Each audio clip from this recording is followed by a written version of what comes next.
for joining us on this very rainy night for a very rainy show. I am James Washburn. I'm the artistic director of Magpie Artists Ensemble, and I'm also the playwright and director of this unique staged reading today. And I just want to start with a couple of little notes beforehand. Just so everybody knows, there's going to be some loud audio playing throughout the show, so if you ever feel the need to take a little break from it, totally fine. You can step into the hallway here and just come back whenever you're ready.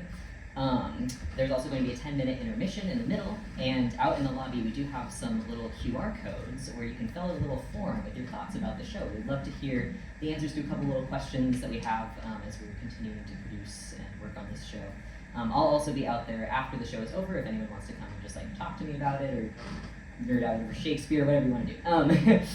Yeah, so that's basically it. The concept behind this is that we have this show that we think would be really cool in a giant theater with a bunch of money and all that stuff.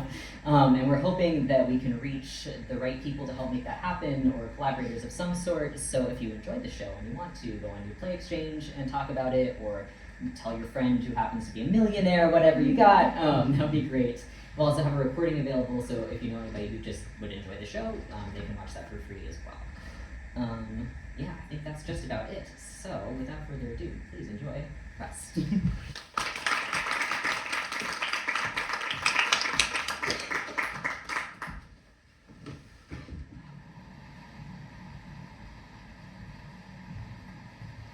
The great hall. Dusty tapestries and other signs of the space's former glory decorate the walls. Percy and Florian tumble on stage, dripping wet, each carrying a rapier. The sound of rain could be heard. Florian brandishes his sword at Percy jokingly, then sets it aside and shucks his outer leg, tossing it over the back of a nearby chair. Percy follows suit. We should dry the swords. They'll rust. Why bother? Everything in this god-forsaken place is rusting anyway. You're right, of course. Here. Florian gives his blade a perfunctory wipe with a handkerchief, then holds it out to Percy. Now, honor me and take my favor, Percival, and in thy name I'll ride against monstrous moths and mice and ever plague these hallowed halls. Percy takes the cloth and wipes his blade down methodically. I wonder what all those old jousts and duels were like, back when honor could be won in a game. I doubt my blade will taste blood in this lifetime. We saw it once when we were boys, which is not too long ago, methinks, or am I gray so soon? Sunlight caught the polished armor, and maids were decked in lovers' bright colors.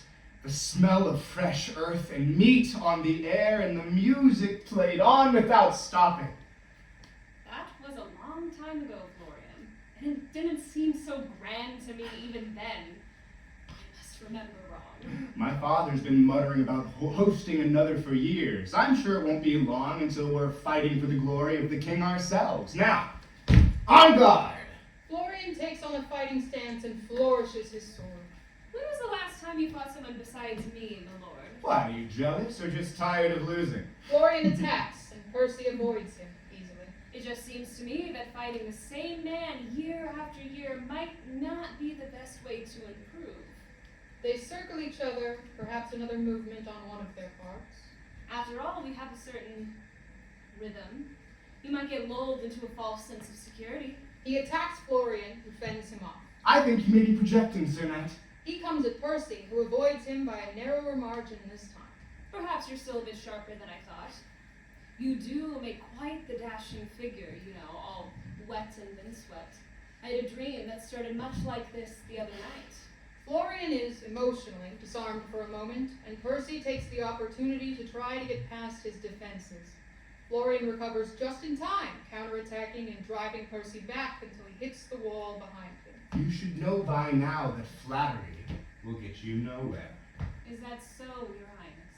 Percy pulls Florian into a messy kiss, the adrenaline and aggression from the fight still hanging in the air around them. Sometimes I wonder who the real winner of these duels is. Florian steps back, allowing Percy to retrieve his sword. Shall I attend you in your chambers, Your Highness? We'd best not miss dinner. My father becomes agitated during these storms. I shouldn't leave Kate and the nurse alone. Of course. I'll find some dry clothes and come down in a moment. Florian watches him go before exiting as well. The Great Hall. A long table dominates the space. The walls are covered in portraits of long-dead nobility, but a massive empty frame has pride of place. The king sits at the head of the table. To his right, Florian. To his left, Catherine. Next to her, an empty chair with a place setting prepared. Near the foot of the table, the nurse. Leofwine perches on one of 4 stools a little way from the table, warming up his violin. The household eats in silence. After an uncomfortable amount of time, Percy arrives and quietly takes his place next to Catherine. Leo is still tinkering with his instrument. Sir Percival, where have you been, my boy? Your pardon for my tardiness, Your Highness. I only went to change my rain-soaked clothes, but I found I lost an hour in a book. Oh, Percy, what's the title? I just finished... Hush, girl! He doesn't wish to hear about whatever girlish drivel fills your head. Women think of nothing, it is true, but men concern ourselves with nothing of a more intriguing sort. Boy, say I'm right. Our Percy here's a scholar, though. No time for nothings such as ours. Your father's proud. I'll write and tell him so this evening. Yes, sire, I'm sure he not have found me lacking. It was the 8th book of Plato's Republic.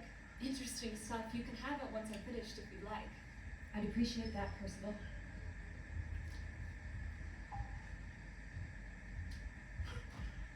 Prithee, what's this silence about?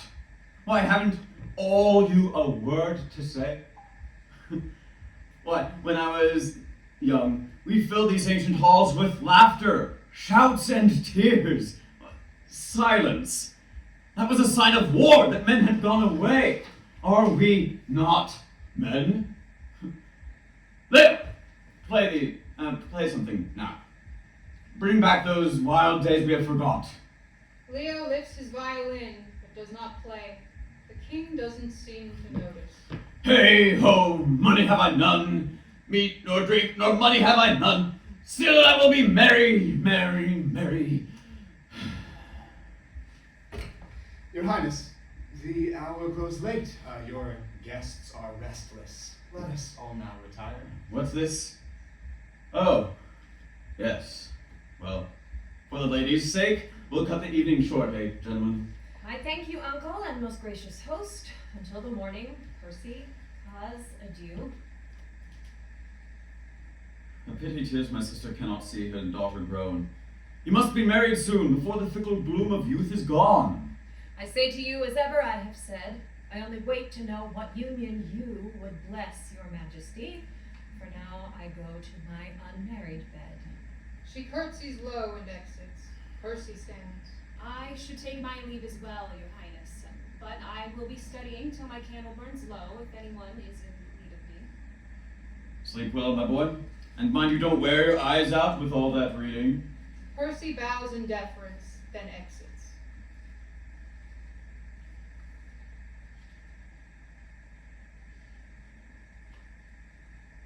Leo, my lord. You're dismissed, my friend. Thank you, my lord. He backs out of the great hall, bowing all the way. Nurse, would you be so kind? The nurse silently stands and goes to the king's side. Father, the court has dispersed. What? Why, so it has. I really must be off. I'm not so hale and hearty now as you. Lively as you are neath sun and moon in equal measure. Nurse! Oh, nurse, will you? The nurse helps him from his chair, staying near as he walks toward the exit. Florian watches them go. He sits in silence at the table for a long time before exiting.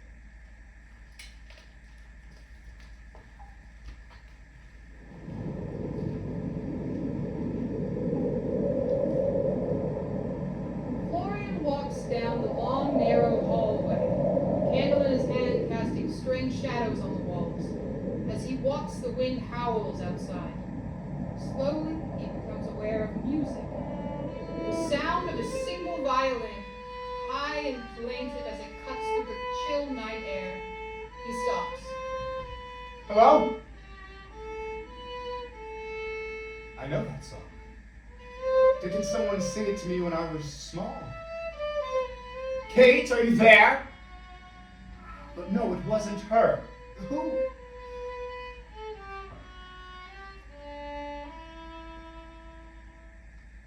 From north to the flame was I to my lady.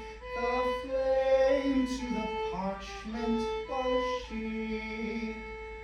And sweet as the smoke that billowed as I burned, she sang.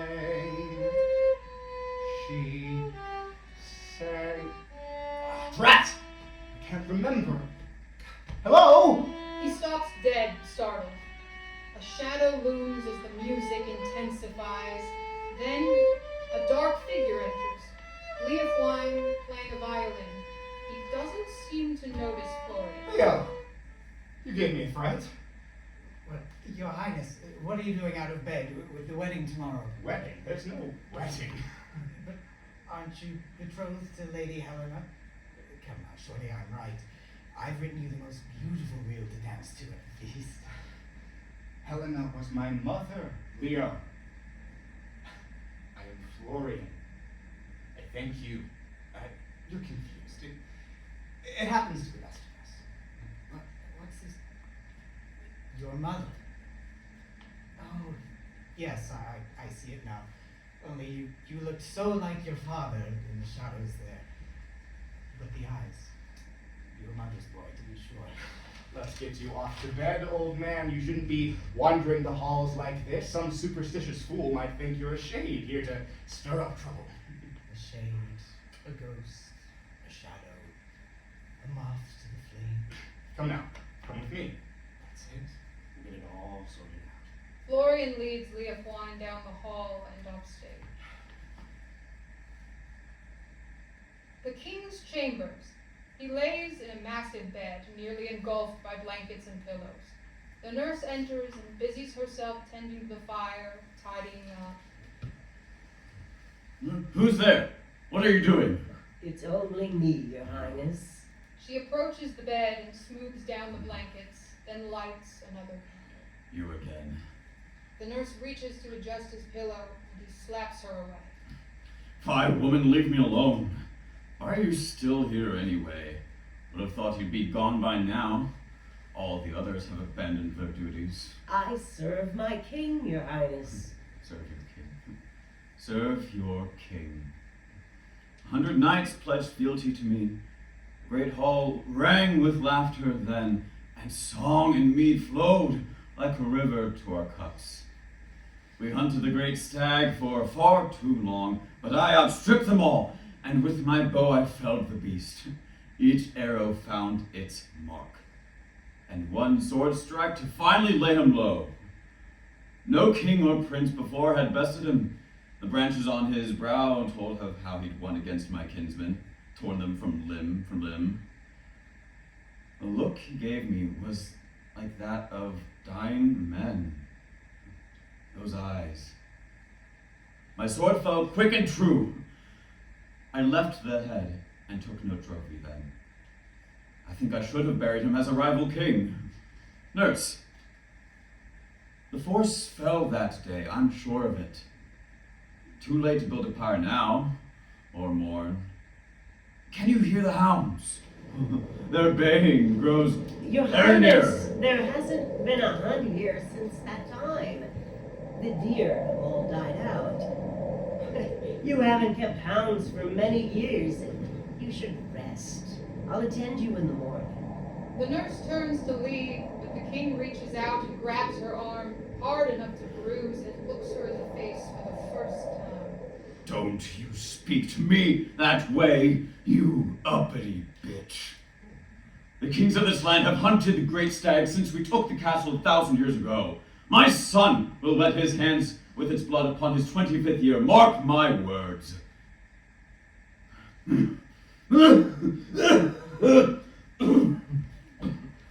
Of course, Your Highness, I must have been mistaken. Mistaken? Mistaken? About what, woman? Why are you still here? Put out that damned candle and let me sleep. The nurse obeys and leaves the room quietly as the king sinks back into the pillows. Nurse? I must have been dreaming. I saw a great white stag in the woods, I thought. And I could hear the hounds.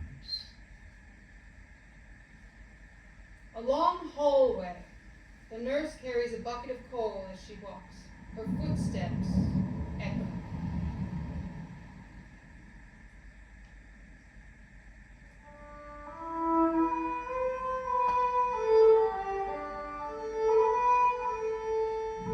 Who's playing that? Now's not the time for songs.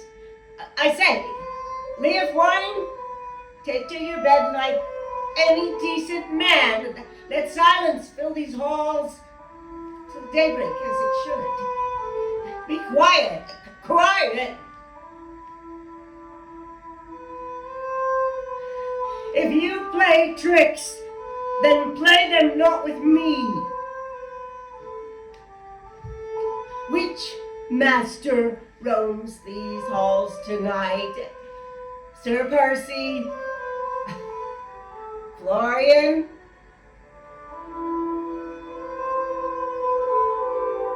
What song is that?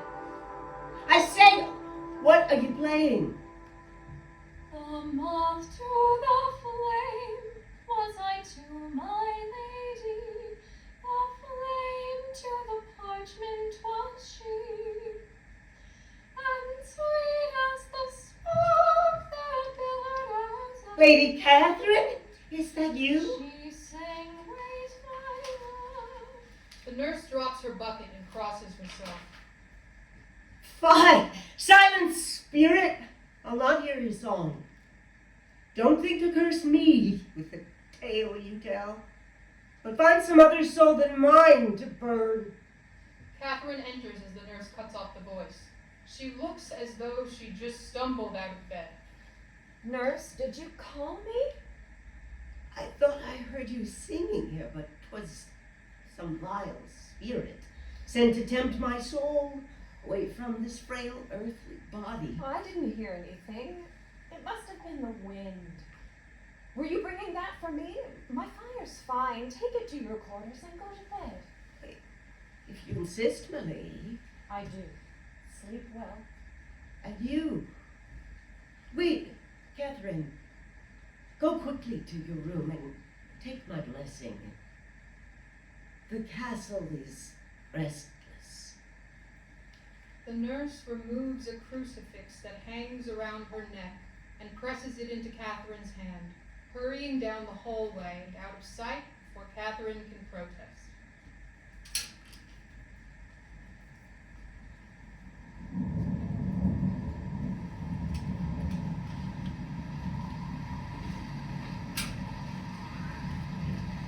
The great hall.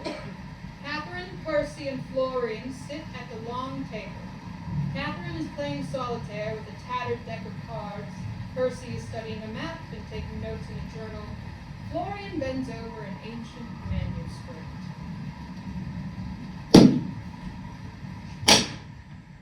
Florian draws his sword from the sheath he'd left on the table and begins to fence an imaginary opponent. Do stop that flailing about, Florian. Someday you're going to slice through one of the tapestries. I think, after all these years, I know where the end of my sword is, cousin. Well, you'll overexert yourself then. You can't spend all day fencing from dawn till dusk. You'll go mad. Come play with me. You can choose the game. You know I haven't got the head for games like that.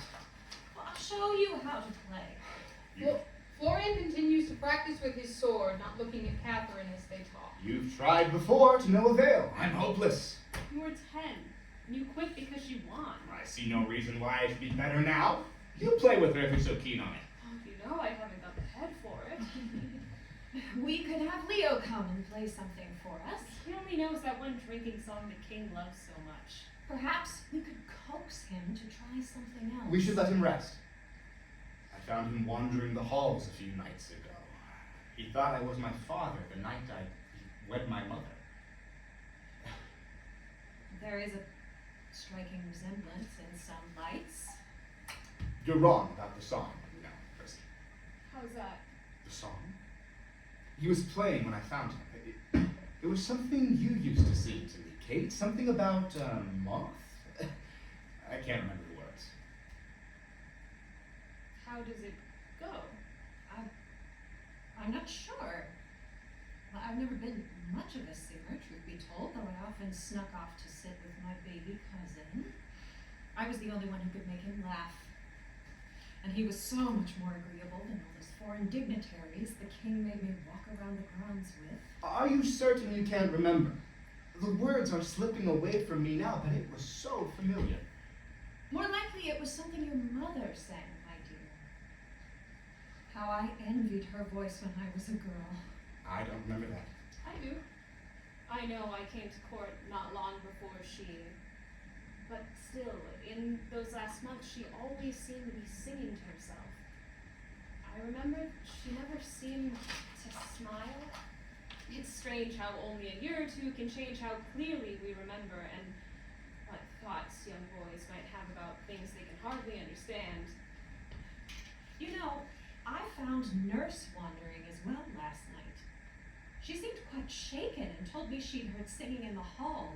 I thought it was the wind in an old woman's mind, but I wonder now if it was Leo and his violin. She's always been much sharper than you might expect. Perhaps we ought to be keeping a closer eye on Leo. How old is he anyway? I seem to remember the king saying something about him playing when he was a child, but that... I wish I could remember the words. They were so familiar, but it's just on the tip of my tongue. Well, don't force it. I'm sure it will come to you if you don't think about it too much. Do sit and play with me, Florian, just for a moment. I think I'll go to the armory. Something is off about this foil. Shall I come with you? If you like. The men exchange a look and exit, leaving her alone with her cards.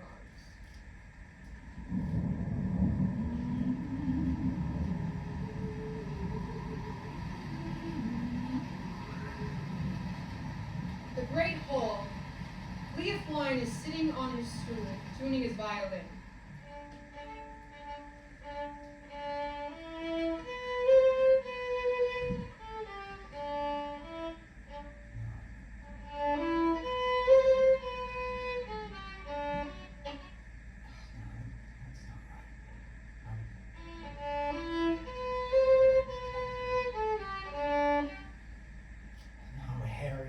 Once wouldn't you make it easy for an old man?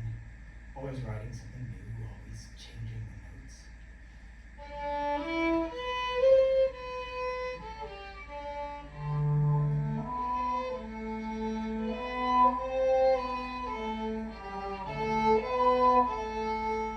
There it is. Thank you, Harry, my boy. I'll have it ready by the feast, I promise. Now, once more. Just once more.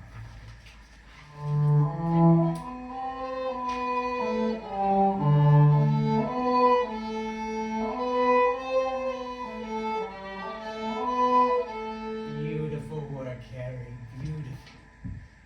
A gift beyond rubies, beyond palaces, is music. It stays with you long after the rest has rested away. I say, my boy, I do think about the days before. I was playing in a minor key now. Was it you who used to make those little ditties we play in the spring? Or was it the one before? Maybe my father used to sing them to me. But here's to him.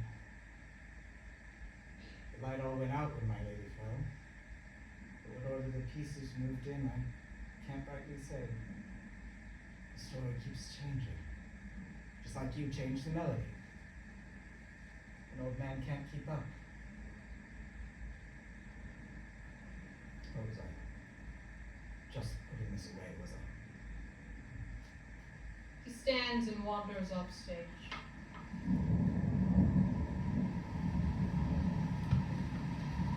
The great hall. Florian is practicing with his rapier.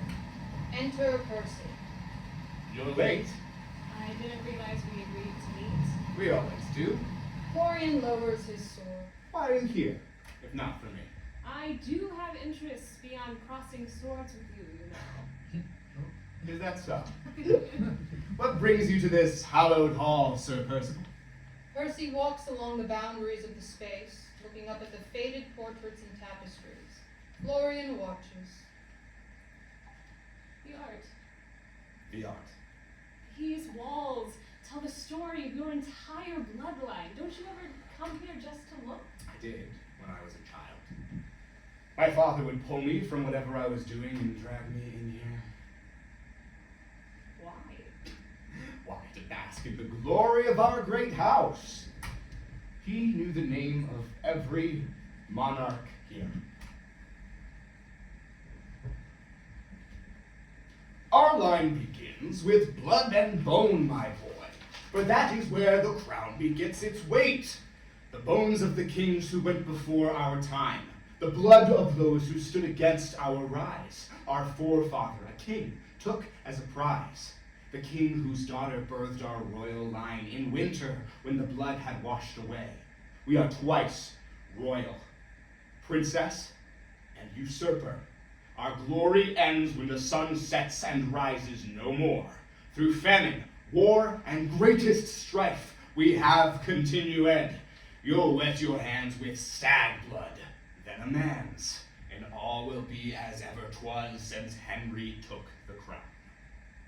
Blood washed away, yet blood wets their hands again. What? Nothing. You capture his voice very well in your own. I am his son. I speak with his voice, as any prince does, any king. I rarely hear you speak the way he does, my lord. Then I am rarely a prince. I think I prefer to hear you only as a man. What, does my royal blood displease you? Most men would find some satisfaction. It's not your blood, but only the way this place echoes at times, with words that rang through it in another time. Another time? One time is the same as any other. Sun follows twilight, and sun succeeds father. I wonder sometimes, Wonder? will you succeed the king? I am the prince. And yet, still I wonder. Sometimes your wondering borders on heresy. I'm devil's advocate, that's all. Although perhaps the devil does not need a representative in this place. What's that? Nothing. Only tell me, my lord, when was the last time you heard from one of your father's vassals? A year ago? 2? They do not owe their tribute for 7 more months. Do you expect them to return then? They always do. My father would not like to hear your questions. Yet you entertain them. I hear them. That is not the same. You think too much. He says that's how your father was too. So I'm told. And so again, son must succeed father, even if they are not prince and king. We both know I never would have succeeded my father. So there, you see your fallacy, the error in your premise. Find a new argument. But that is not the same. You are, A bastard? if you must. But are we not alike? Am I not evidence that destiny is not inheritance? We alike. What? Call you me the son of someone other than my father? That is not. If a prince rises after a king, and I do not, what am I? And who will perform the coronation? Who will sit a crown upon your head? I know that you are not blind, Florian. No, sir, I am not blind, nor do I miss the way a bastard dares speak to a prince. Too often have I let you have your way. Now kneel, my lord, and bow your head to me. I may be a bastard, but at least I'm not a fool. Take up your sword. Florian turns from Percy and stalks away, drawing his sword. You would not do well to fight in this state, Florian. What, are you afraid? I thought we'd found some inevitable rhythm, fighting like this all these years. You know I won't hurt you when I win. I am more afraid that you will hurt yourself than me. Have a little faith in me, Sir Knight. They spar. The first few moments mirror their earlier fight, but Florian is more aggressive and less precise. Finally, they fall back and circle each other. Thoughtfulness and restraint are qualities I have admired in you since we were young, Florian. Why solve an argument this? Why are we arguing at all? They are not qualities I was bred to have. What are you? One of your father's hounds? A hound or a sword? steel forged and polished by my father, and the hilt inlaid with the jewels from my mother's crown. Even a sword is more than the sum of its parts in the right hands. Perhaps, but it is still a weapon. One day, I will be hung on the walls of the armory like all the rest. Do you know why they leave that portrait empty there? He lowers his sword momentarily, turning to look at the empty frame on the wall. I thought it had been damaged, water from the roof perhaps. My father had the frame built on my 7th birthday. He brought me here and showed me it was gleaming then, almost blinding. He told me that only great rulers hang their portraits in this hall, that I would have to earn my place with blood and spoils of war. That is a destiny too heavy for a child. But it was mine. Florian turns back and swings at Percy, who knocks his blade aside easily. Destinies change. I do not think that is their nature. It is simply a question of whether we achieve them. And what happens when you can't? What happens if achieving it is worse than failing? A sword left in its sheath too long will rust. Percy feints and manages to tap Florian with the sword. Florian is stunned for a moment, then drives forward and disarms Percy in a few moves. Percy is left kneeling in front of Florian. They pause, breathless. So much for our accustomed rhythm. Florian reaches down and runs his hand through Percy's hair. It seems The danger is gone, but the tension remains. It seems the only true inevitability is that you end up on your knees before me. Will you finish me then, your majesty? Florian sheaths his sword. Lucky for you, I am a benevolent ruler. I can think of things I'd rather do than run you through. Really? That's a first.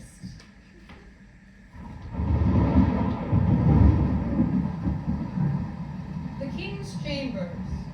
The nurse is alone, making the bed and setting the space to rights.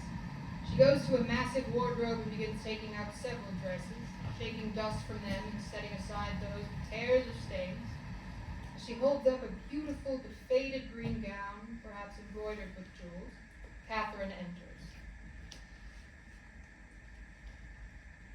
Lady Catherine, Leafwine said I might find you here. spring cleaning. Is it spring already?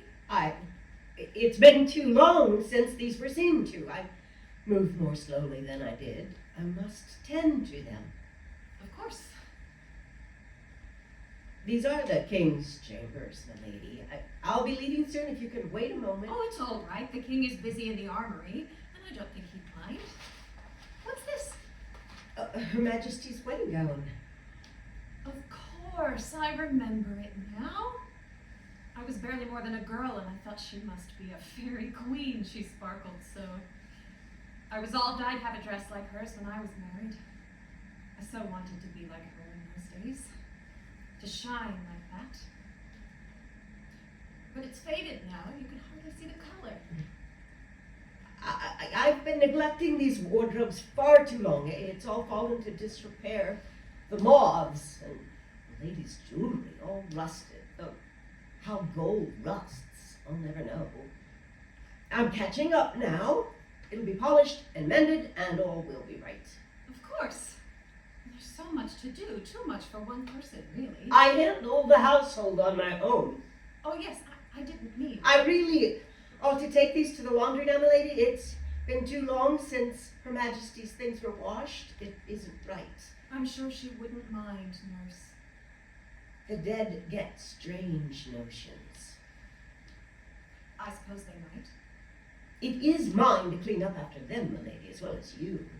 Blood and rust will stain my rags the same, and no master, dead or living, will excuse a stain left long enough to set. I answer to you all, as I will answer to another when my time comes. It is not your fault some stains won't wash away, nurse. We must try, all the same. Were all these hers, then? She had such an eye for fabric, didn't she? She always had the finest things. And the love of all the finest people. I suppose I was lucky to know her, wasn't I? Even if I was only a moon in her orbit. Not many are so gracious when they are handed everything they desire. She was a lady, every inch a lady. Always let me do my work, and gave me tasks as did befit me.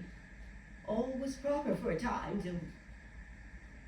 Well, I mustn't let the stain set. Had to burn my rags that night. That night, when you saw her, when you went to wash it all away, it wasn't right. Did you His see? Majesty doesn't like people in here without him, my lady. I'm sorry, nurse. I'll leave now. I only wanted to see if you had any green thread I might use to mend one of my dresses. Well, that's my job, my lady, and I'll do it gladly. Only give me the dress and I'll bring it to you in the morning. But you really needn't. Please, my lady. I'll take it to the servants' hall and have it done tomorrow. Only, you must leave now. Very well. If you're certain, I'll bring it down to you tonight. Thank you, my lady. Catherine exits. I do my duty by all of them. I do it, and what do they give me? Too much work for one person, as if I haven't run this place since she was not even a thought. Her Majesty would want these washed up properly. I'll do it before bed. Strange things are stirring. Too much has been left to rot and rust away. The nurse exits with the queen's clothes in hand. The king enters his chambers and climbs into his bed. He takes an ancient manuscript from the table beside him and peers down at it. He tosses it aside in frustration. Blast these aging eyes. What can they see now? Shadows and light, and the spiders that walk across the page, or else they do deceive me. There are no words, no meaning to be found. What? Do my ears now join my eyes and turn against their master, hearing what they will? What sound is this? I know it from before. I know that song, and I forbade the notes and hand that wrote them, the very one that hand had reached for. Mock me, players, but I'll have your heads. He erupts into a coughing fit, covering his mouth with his sleeve. When he lowers his arm, his sleeve is stained with rust. Not so bold now. You know what will befall he who returns that music to my halls. If falls and fires cannot silence thee, I'll fell you as I did the stag that day. I'll not be made a fool of twice, my lord. He coughs more, and peers around the room. Finding himself alone, he settles back into the pillows and falls asleep. Catherine's chambers. Catherine sits at a table playing solitaire. There is a slow, deliberate rhythm as she moves the cards, forming long columns in front of her. Another hour wasted. What's another hour? She gathers up the cards and shuffles them, methodically laying out the stacks again. Harry gave me this deck. He told me I looked like the queens. I can't remember the last time we... She picks up the King of Hearts and stares at it. Why do I lie when no one can hear me? I remember. I'm desperately lonely, I think. Aren't I? She flips a card over. What was it that Harry used to sing? The moth to the flame, as I to my lady. So many years now since he held me. So many years since anyone. I serve my king. I marry at his will. I live at his pleasure. I am promised and withdrawn at his whim, another clause in a contract. But where are the lawyers now? Where are the advisors who whispered in his ear? My maidenhead was so much gold to slip in the hand of another man. What is it worth now? She rises and goes to a mirror, staring at herself. fool's gold. I am rusting. Time drips in through the eaves. The fetid water stains me where tears have long since dried. I am empty where that treasured possibility once lay. Perhaps I did not want it fierce enough. They want nothing from me. They do not want a woman's nothings. What have I grown here? What have I nurtured? Thoughts! I have wondered and conjectured and wished and read. Look at me, Your Highness. See my hands, they are filled with thoughts. I should have been a scholar. See, I am alone here with my books. I should have been a monk. I should. My life is full of should. My hands are empty. The moth to the flame, as to my lady. Flame to the parchment, she. She takes a candle from the table and picks up a page from the ground, lighting the corner and watching it burn. Percy enters and sees her. Catherine, what are you doing?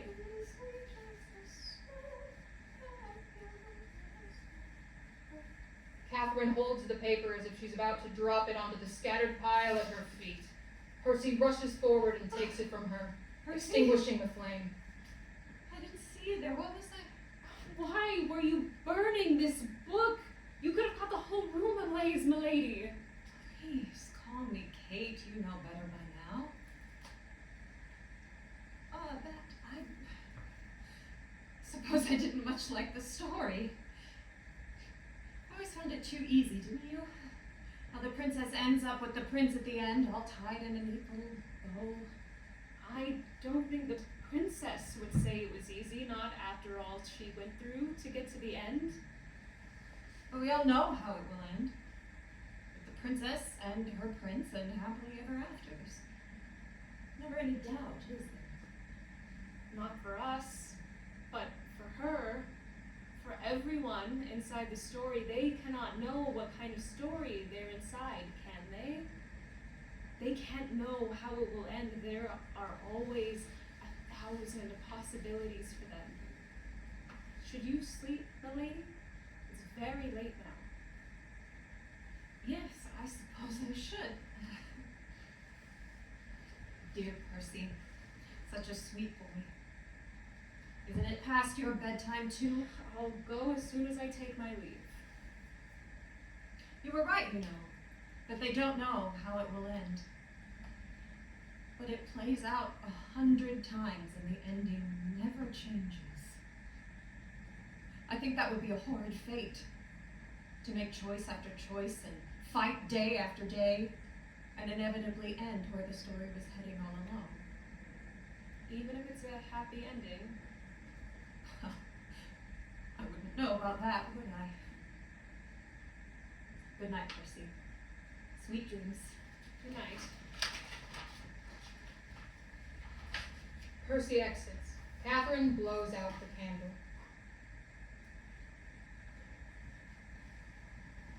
The great hall. Leofwine wanders on stage, violin in hand. He goes to his stool and sits. He looks up and smiles at figures we cannot see. He raises his violin and begins to play. The song is played by the entire quartet, though the source of the other three instruments is not clear. Leofwine is in a state of blissful calm. Somewhere, whether off stage or on is up to you, Catherine cries out. Oh! The scene may play out downstage of Leofwine as he plays, or entirely as voiceover. The music continues uninterrupted throughout. Leofwine does not react. Leo, are you all right? Oh, God. Florian! Nurse! Someone come quick! Well, what's wrong? Kate? What? Leo! Leofwine, wake up! What happened to him? I don't know. I came in and found him on the floor. How long has he been like this? I don't know. I don't know. He's so cold. Leo, wake up! What's happened? Are you all right? Oh, God, let me see him. Get the nurse, Kate. Tell her to bring the salts. Florian, he's cold. He isn't breathing. I'm No, so no, no, no, he's not. Bring some water quick, Kate. I don't think. He's gone. Let him go, Florian. He's gone.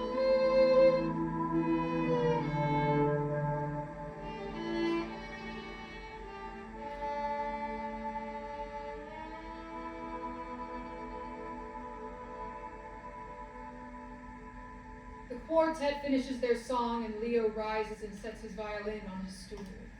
Once again he smiles at the figures that surround him. Then he turns and walks to the door, passing through it into the darkness.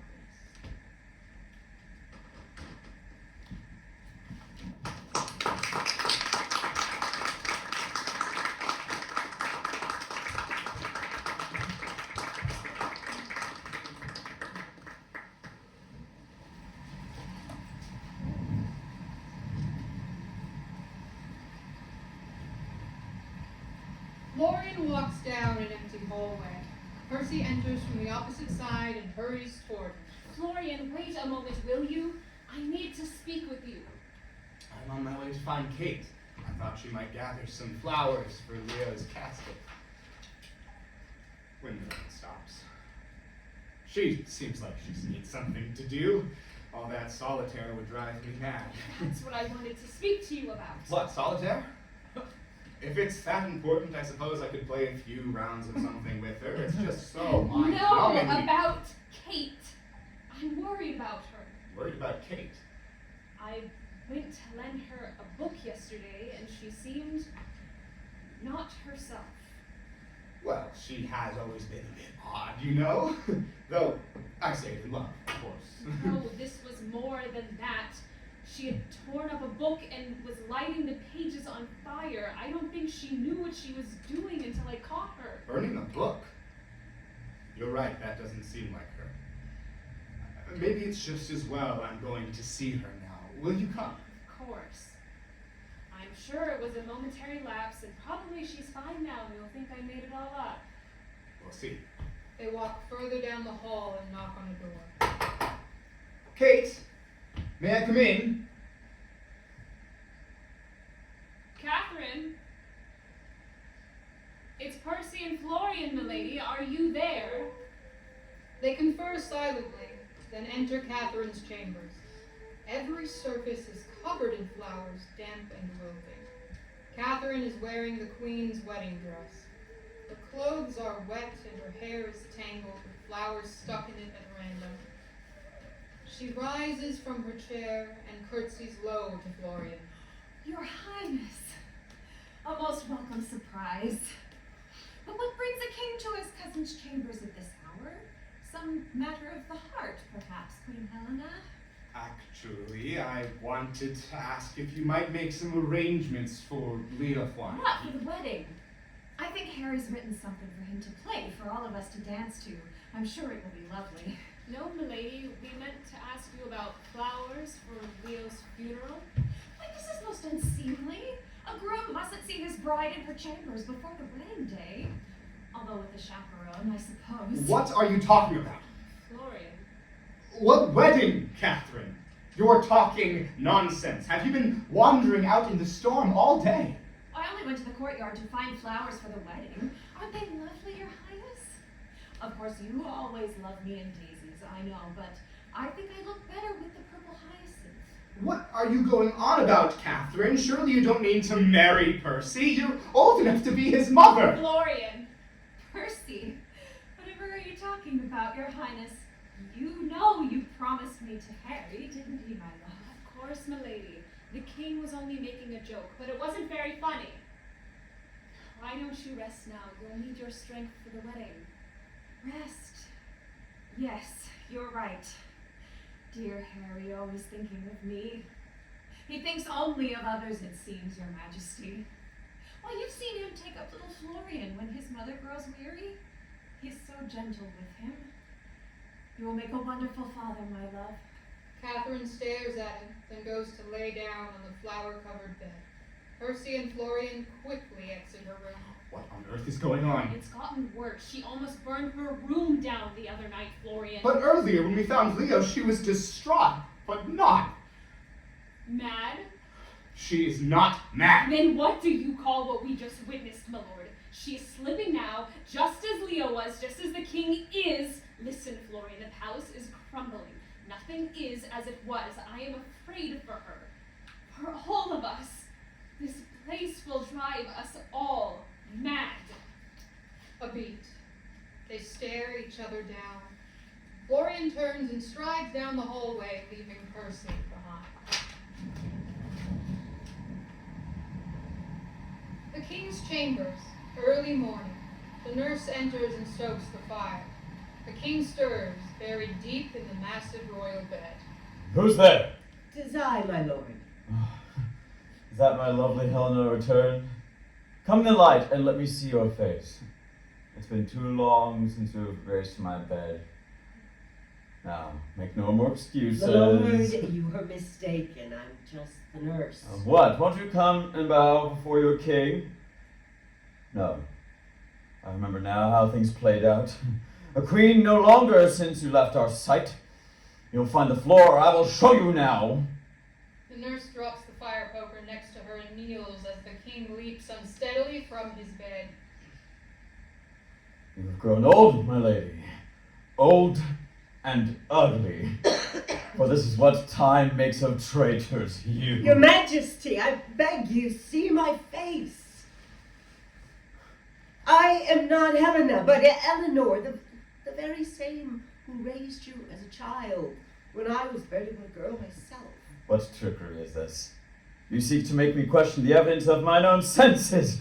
I know my wife, though she forgets now that is what she is. Your Majesty, your Helena is gone.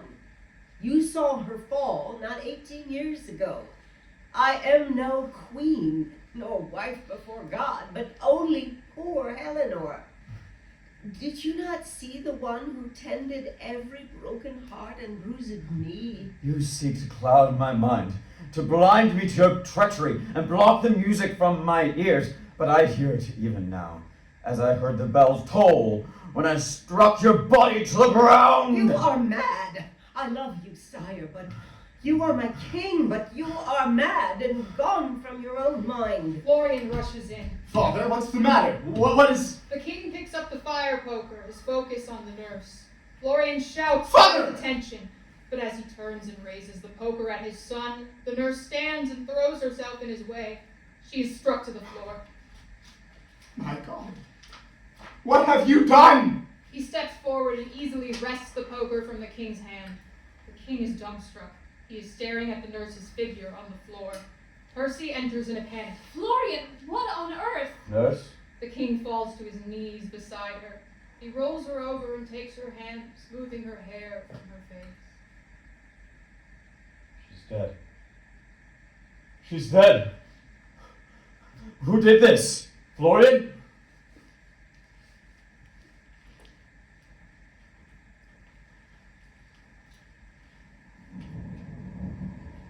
The great hall. Florian and Percy sit in the dark, illuminated only by a few candles. I'll bury her at first light with Leo in the plot near my mother. We'll have to wait until all this rain has stopped. Perhaps it will by then. What are we going to do, I Florian? don't know. Who will care for him? He's gone mad. Must we keep watch by his bed in shifts for the rest of his life? Will Catherine be safe with him, or even for us, for that matter? You do your king a great disservice. I speak the truth. Catherine enters before Florian can reply. So it's true then. I found the king wandering and he said, Yes, she's dead. Catherine sinks to the ground. Your king is a murderer, Catherine. What do you make of that? Florian. Isn't that the truth you've been championing? will you both shut up? A woman is dead. This isn't one of your petty lovers' quarrels. look so shocked, cousin. Can't really think I'm so blind as all that. You practically flaunt it, especially now. Do you think I care? One of us should find happiness at least in this tomb we call a castle. What now? Catherine stands, collecting herself, every inch the lady she was brought up to be. There are so few of us now to serve, and I can dress myself. We'll manage. We always have. Has it not occurred to you that one of us will have to tell my father? When this episode is over, who will tell him what has happened? Who will tell him what he's done?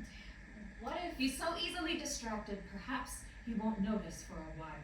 We could say she's ill or gone to visit family, but that's not a lie, really. I know. We'll tell him. Tell me what? All three jump, turning to find the king behind them. That the nurse has left us.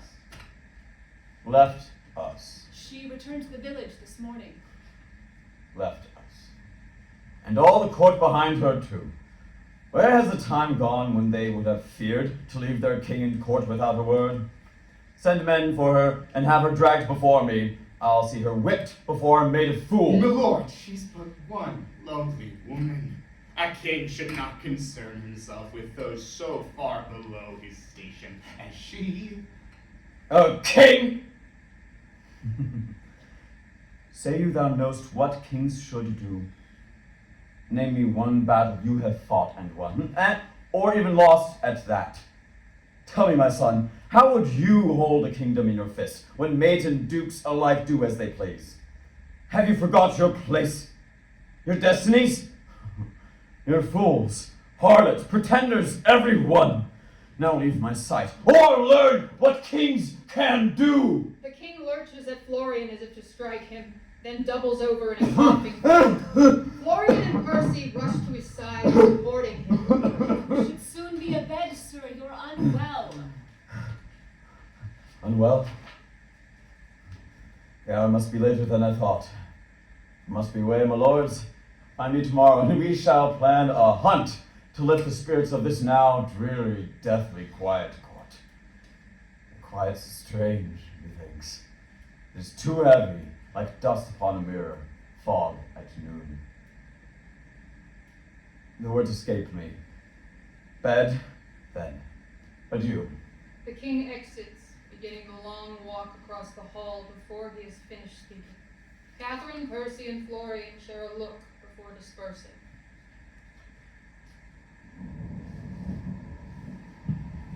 A hallway past midnight.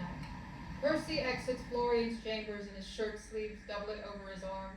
He closes the door carefully and glances up and down the corridor before he begins walking ostensibly to his own room. This place is too damn quiet. At least before, there was always the sounds of the household, the pulse of life here, even the scurrying of mice in the walls. Where have the mice gone?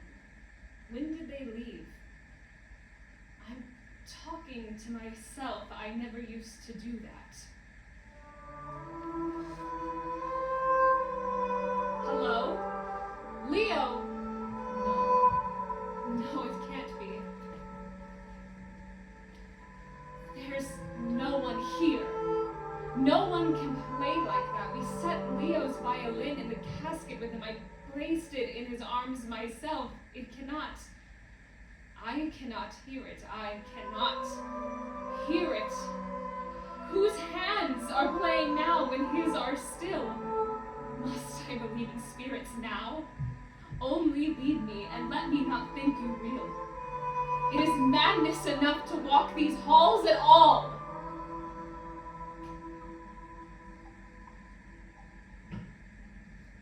Something begins to drip from the ceiling, each drop echoing as it hits the ground.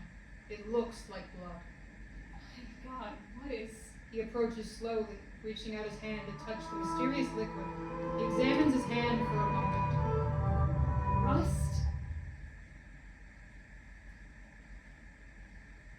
The vermin have abandoned us, and only ghosts remain. Whatever you want, spirit, I cannot help you. There's nothing left here. We are only spirits too. Why haunt us when we haunt ourselves? He watches the drops fall for a moment. A footfall. What's that? Enter Florian. Florian, you scared me half to death. Why? Have I caught you at some furtive task? No, my lord, it's only that I've grown accustomed to the silence now. The silence can grow dangerous. I think more happens in the dark than air does in the light. What words are spoken when no ear can hear them, nor eye witness their flight? What are you talking about? I've been, reading, Percival. You're not the only one who knows how, did you know that? There are books you've left out in the library, some of them from ages ago. They're covered in dust. Nurse must have forgotten that room entirely. But I remember where your stacks were left, your favorite shelves. I know where every secret thought and wish and sigh is kept with you, Percy. He is distracted by his own musings, approaching Percy and reaching for him. Percy steps away. Florian. There are themes, you know, these stories, tragedies. Not all of them. But the lovers always run. Do you trust me? Take my hand. Have you been drinking? Would that I had. This chill won't leave my bones. This place should be more full, should beat with life. Where's the heart that drives our kingdom's blood? A castle cannot bleed, and yet. I think that we have been bleeding a long time, my lord. When Helena fell, a bloodletting, a wound. It festers even now. You didn't see it, did you? I thought you were with Catherine Oh, inside. foolish Catherine. Left her charge alone to grasp at spirits already half gone. When blood is spilled, there is no hand can pour it back into traitorous wounds. God knows! I remember they said her hands were red when she returned. If you saw that, you were only a child. I cannot imagine what that might have done. Florian, if you saw her, you can tell me, let me hold it. Silence, knave! Can you not cease your endless grating words a blessed moment? This noise is like to drive a person mad. I know not why we keep you here. I think a writer is a poorer pet than any other mutt. Am I your pet, then, your majesty? Mine or hers? It matters not. Be gone! Who do you speak of, Florian? No, not Florian, but Helena. She is the one who keeps you artists here. Helena is long since dead, and you know that I am no artist. You speak too easily with your king, my lord. Not with my king, but only with a man. Florian comes back to himself at that, drawn to reality by Percy's words. You're very familiar even with the man. Tell me, what were we speaking of? It seems I came to find you. Have we been speaking long? You mean you don't? No, your majesty, not long. But what did we speak of? The candles have burned low. My head is pounding. I feel as though I've drunk my father's nightly share, as though his shouts have cracked my very skull. My Percy speaks to me as though I am a man. I wonder sometimes what that might be like. Catherine is slipping into madness, but I slip into the crowd. Into history. An empty portrait ready to be hung. Do I sound like him? You said once that I did his voice well. Do I still have my own? You should be abed soon. As should you. Say, Percy, come on. I see that no assassins lurk within my room. More spirits follow you along the way. You sound like nurse at times. Perhaps we should have heeded her in life. I'll come. Florian exits, but Percy lags behind. I know not who you are, but you will not have him. He follows Florian.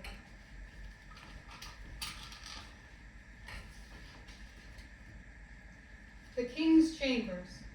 Catherine is on her hands and knees, scrubbing at the floor with a rag. Broke open like a china doll, blood pouring, but not right. The skin of her head like a rash, orange and spreading, eating away. What plague infects the dead? I need another rag. She dips the rag into a bucket beside her and continues scrubbing at the same spot. The rag is tinged orange. Can't you see? He killed us all. He set us all on a shelf where he could look at us, and we stayed there like children's toys. He doesn't hear me, does he, Harry? Not really. Neither did his father.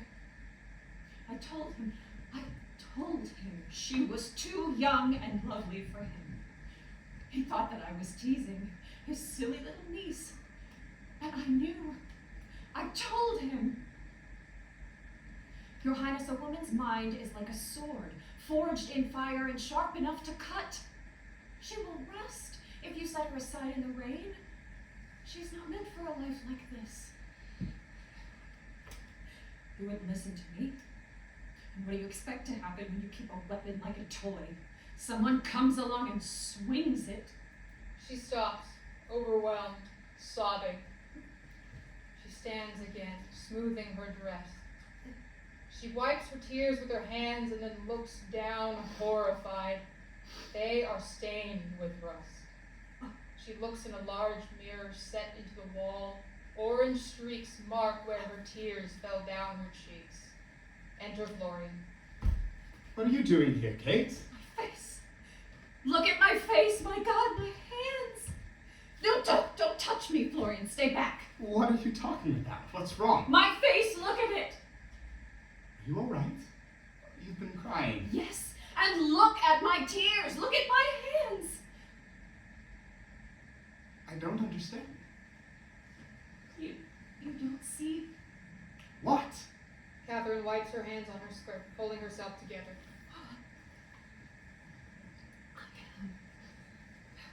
You're the great swordsman here, aren't you? You know what happens when a rusting sword hits new steel, don't you, cousin? It shatters. I watched it happen. I held the pieces in my hands. He did the same to Eleanor, though no one will write songs about her. She'll be forgotten, won't she? What are you? We're fading out now. But someone will remember the king and the tragic Prince Florian. Who will remember the nurse?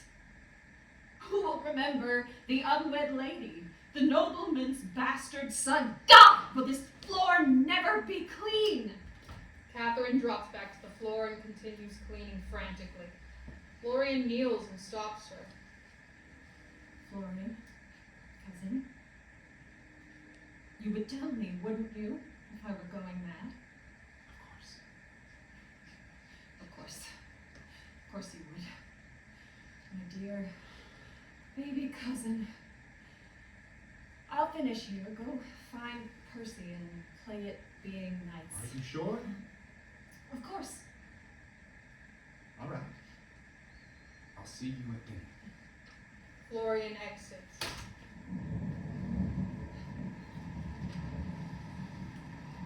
The great hall. Florian practices fencing on top of the empty table. Enter Percy. There you are. Here I am. Florian turns to face Percy and salutes him with his sword. Draw, Sir Percival. I'd rather not. It's taxing to you. What? Is there some other activity you'd prefer? Maybe. Florian sheaths his sword and jumps off the table, Is standing this in front of Percy. more He to pulls your him in liking? close. My lord. Is there nothing else you can think of to do?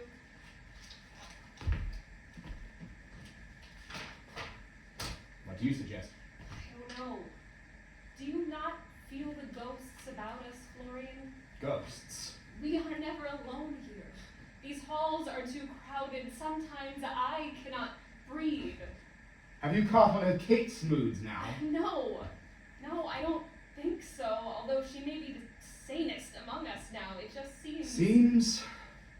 Things have changed. But they are always the same. It's always the same with us, isn't it? Duels and desperate nights that end alone in my own bed. Is this all we are, Florian? What, did you think we'd all be tender, stolen moments and love poems? I don't think anybody would want to hear what your love poem sounded like. You think you're so clever. Aren't I?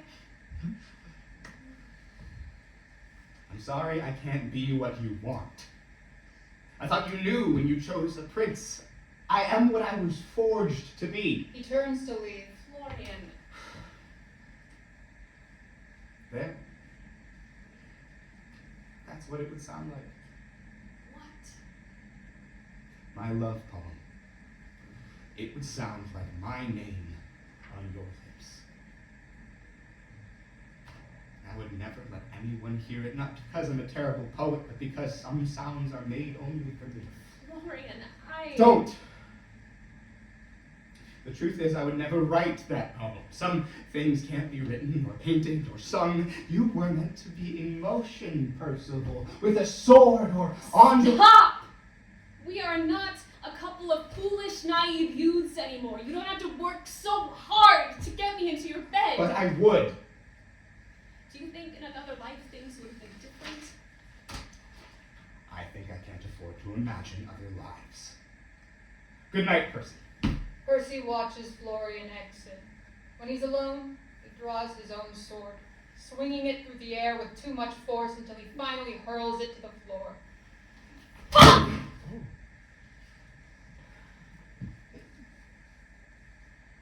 A hallway immediately after Florian exits.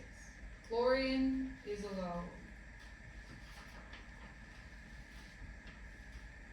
The moth to the flame was I to my lady. The flame to the parchment was she, and sweet as the smoke that billowed as I burned, she sang. God, I can't get this damn song out of my head. How did it... She sang. She sang. Why can't I remember? The moth to the flame was I to my lady. The flame to the parchment was she. Yes, but... No. Whose voice sings now, if not my own? Who goes there? Please, stranger, either finish this song or cease your singing. I cannot remember the words, only the voice that sang them. That voice, is it the same? Once more, I beg you, sing with me once more. And sweet as the smoke that billowed as I burned, she sang. She sang. The moth to the flame was I to my lady. The flame to the parchment was she. And sweet as the smoke that billowed as I burned, she sang. What spirit are you sent here to taunt me? Have you come here to drive this castle mad? Your work is all but done already. We have fallen in a pit of memory. You needn't haunt us when we haunt ourselves. And sweet as the smoke that billowed as I burned, she sang. She sang. I don't know the rest. I don't know it. Get out of my head, damn it. Get out. Get out. Get out.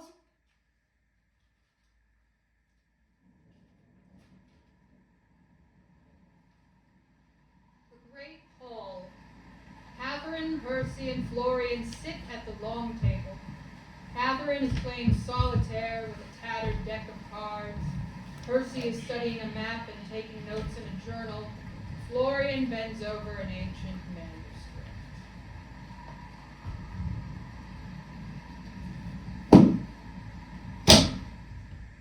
draws his sword from the sheath he'd left on the table and begins to fence an imaginary opponent. Florian, come play with me. You'll put someone's eye out. Florian looks at Percy, who continues to ignore him. He sheaths his sword. All right. Oh. Well, good. She deals the cards for both of them. They play in silence for a while.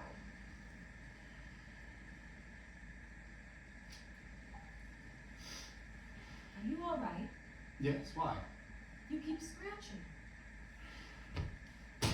Florian throws down his cards, standing up and pacing.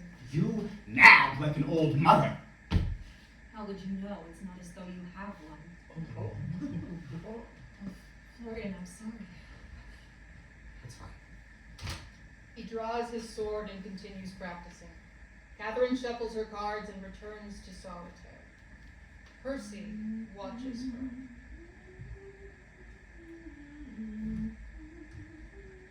What is that song, Catherine? I'm not sure. Sing it, will you? You know the words. I've heard you. I Don't bother her, Percy. It's just a stupid song. No, it's all right. I think it goes. The moth to the flame was I to my lady. The flame to the parchment was she. And sweet as the smoke that billowed as I burned, she sang. What? She sang. What? What does it matter? Just drop it, Percy. No one knows the words to that old song anymore. Right, sorry. Florian sheaths his sword and exits. Percy stands to follow. Florian, wait. And sweet as the smoke that billowed as I burned, she sang.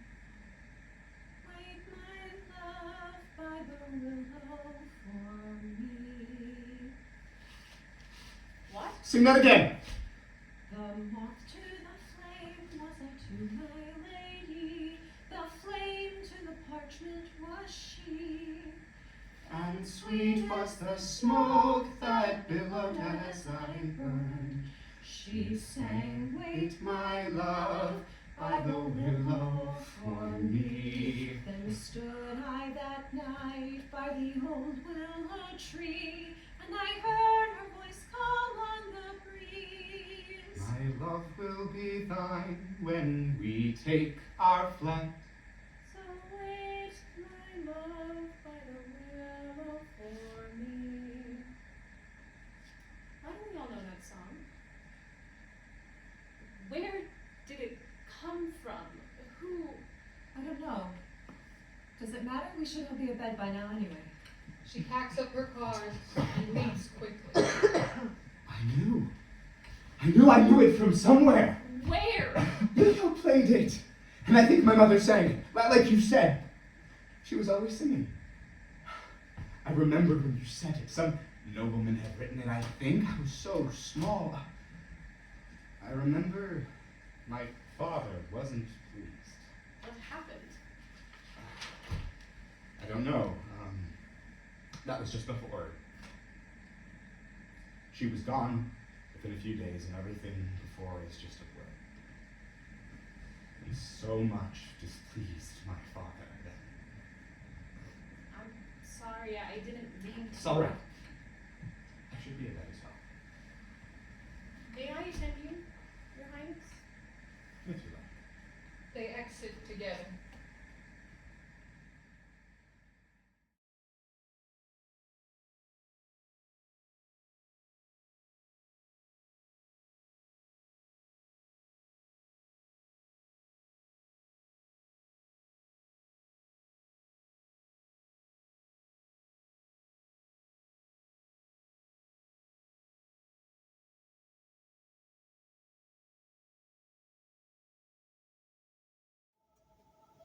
Who goes there?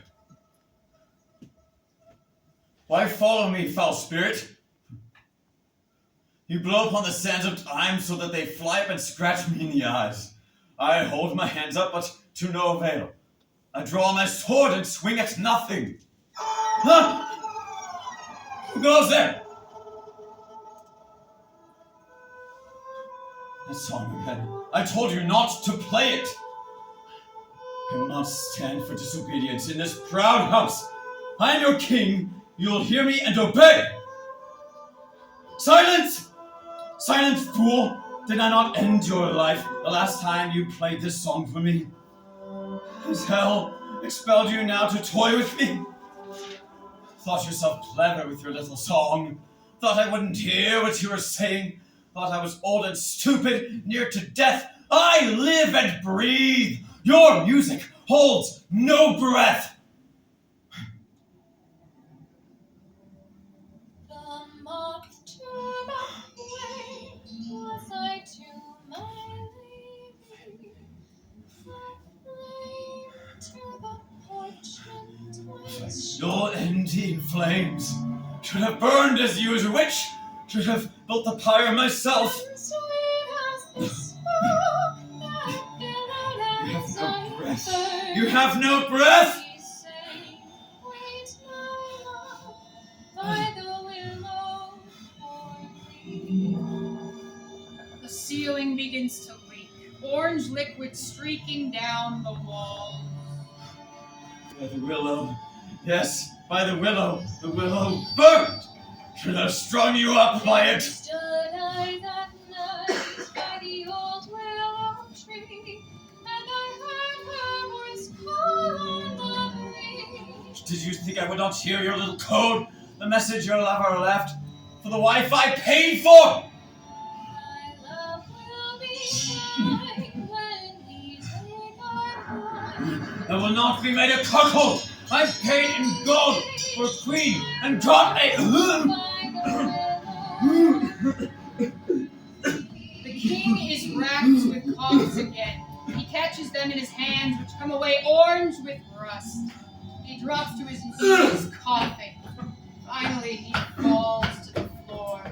Rust drips from his mouth onto the stones below him. One of the portraits falls with a deafening crash. The walls shake.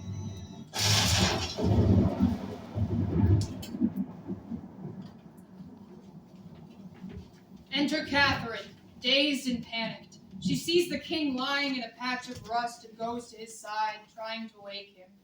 When she realizes he is dead, she draws back in fear, hands stained with rust. Enter Percy at the far end of the hall. Catherine, have you seen... What's this? What happened?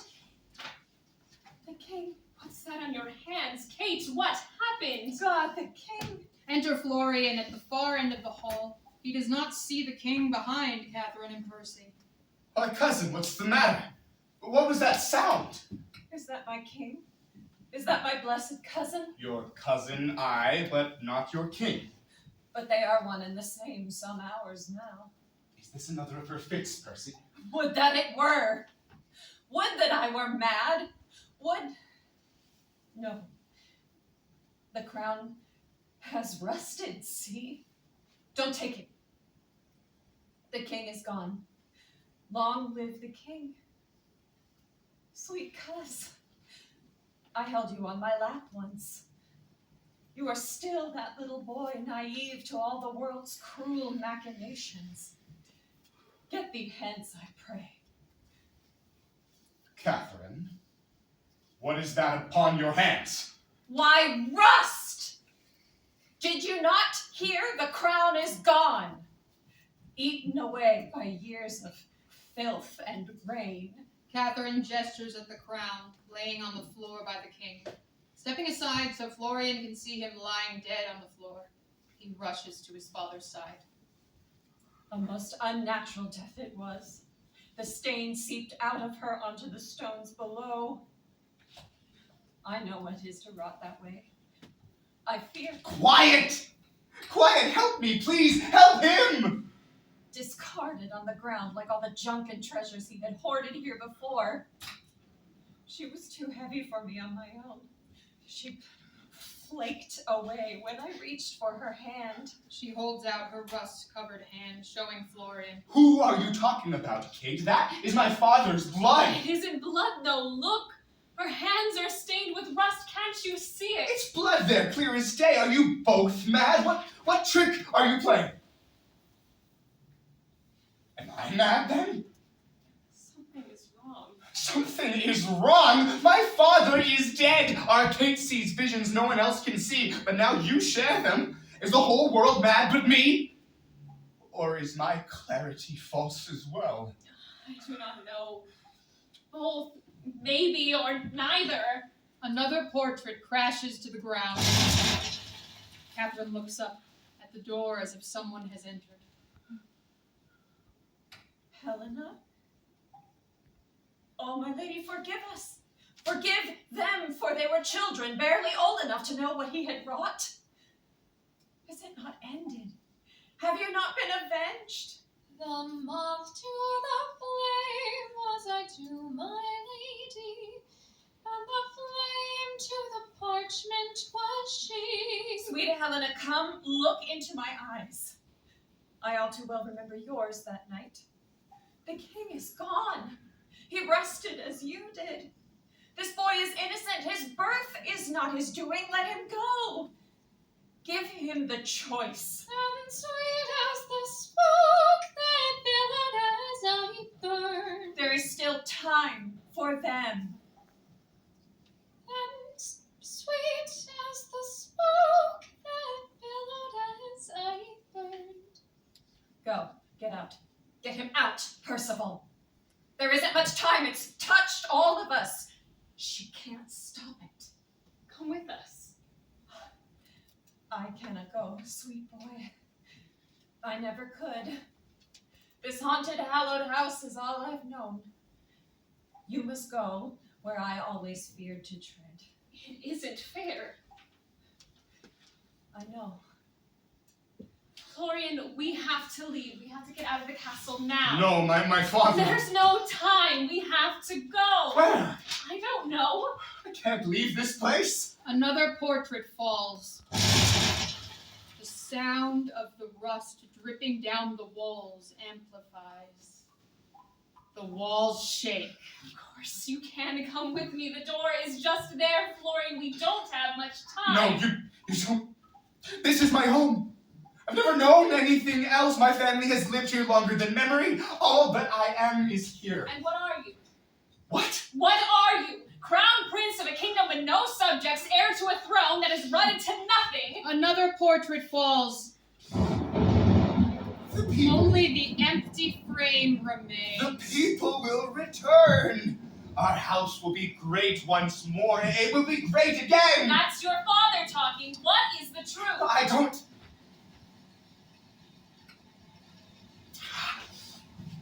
What is the matter? This itching, it never ceases.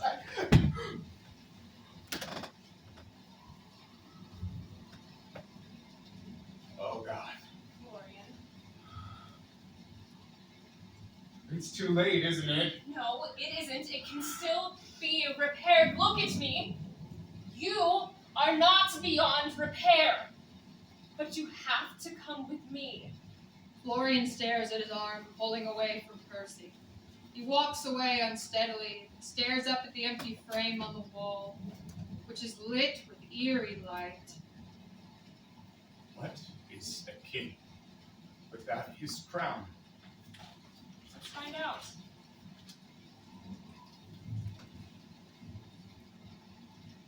I'm afraid. I know. Florian takes Percy's hand. Percy kisses the inside of his wrist and leads him to the door. Florian gives the frame one last look as they walk out into the unknown. The rain stops. All is quiet. The lights go down, except on the empty frame where Queen Helena's voice now be seen clearly. In the shadows, the dead look out over the audience. Leofwine, the nurse,